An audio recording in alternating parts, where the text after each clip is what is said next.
Hi friends, இன்றைக்கி நம்ம என்ன பண்ண போகிறோம்னா சிக்கன் தம் பிரியாணி பண்ண போகிறோம். அதாவது ஒரு சீரக சம்பா ரைஸை வச்சு ஒரு 40 to 50 பேர் சாப்பிட்றாப்புல ஒரு பல்க் குக்கிங் பண்ண போகிறோம். வாங்க வீடியோக்குள்ள போய் பார்க்கலாம். அதாவது இப்போ செய்யறதுக்கு தேவையான சிக்கன் 8 கிலோ எடுத்திருக்கேன். அதை மஞ்சப்பொடி போட்டு நல்லா கழுவிக்கலாம். ஒரு பெரிய பாத்திரத்தில் எடுத்து தேங்காய் எண்ணெய் ஊற்றிக்கிறேன். ஃபஸ்ட்டு மல்லி புதினா போட்டு தாளிச்சுக்கோங்க. ரெண்டாவது வெங்காயம் நல்லா ஸ்லைஸ் பண்ணிக்கோங்க. நான் ஒரு 3 கிலோ வெங்காயம் வரைக்கும் போட்டிருக்கேன் பிரியாணிக்கு. பச்சை மிளகா ஆட் பண்ணிக்கோங்க. நல்லா கோல்டன் ப்ரௌனில் வரணும் வெங்காயம் நல்லா. வேறு முந்திரி பருப்பு ஆட் பண்ணிக்கோங்க. நான் ஒரு 250 கிராம் முந்திரி பருப்பு சேர்த்துருக்கேன்.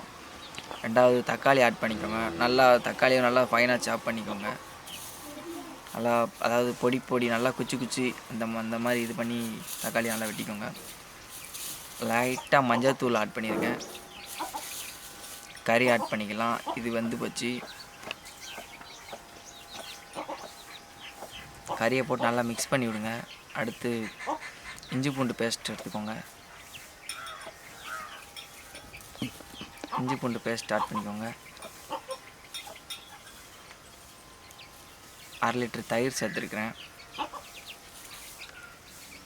பிரியாணி மசாலா, மல்லித்தூள், சில்லி பவுடர் இந்த 3 மட்டும் தான் ஆட் பண்ணியிருக்கேன். வேறு எதுவும் ஆட் பண்ணல. புளிப்புக்கு ஒரு லெமன் மட்டும் சேர்த்துக்கலாம். 1க்கு 1.5 கப்பு, அதாவது 1 கப்பு அரிசினா 1.5 கப்பு இது வச்சுருக்கேன். 1க்கு 2 வைப்பீங்க. அதாவது இப்போ நான் அரிசி நல்லா ஊற வச்சதுனால தான் அந்த 1க்கு 1.5 கப்பு அளவு வச்சுருக்கேன். ஆனியன் ரைத்தாக்கு இது பண்ணிகிட்ருக்கேன். கேரட்டு இந்த மாதிரி ஸ்லைஸ் பண்ண வெங்காயம், லைட்டாக மல்லித்தலை. பிரியாணி அதாவது ஒரு 100க்கு 90% ரைஸ் வந்து இறக்கிடலாம்.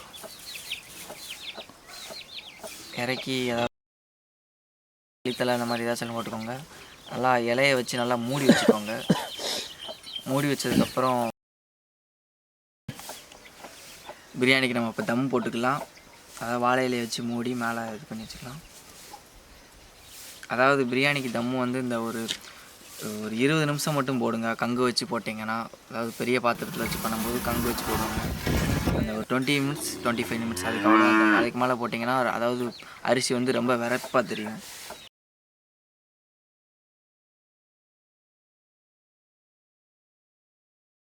பிரியாணி நமக்கு நல்லா ஜம்முன்னு வந்திருக்கு. அதை நம்ம அண்ணா அப்போ டேஸ்ட் பண்ணுவாங்க. டேஸ்ட் பண்ணிட்டு எப்படின்னு இருக்குன்னு சொல்லுவாங்க.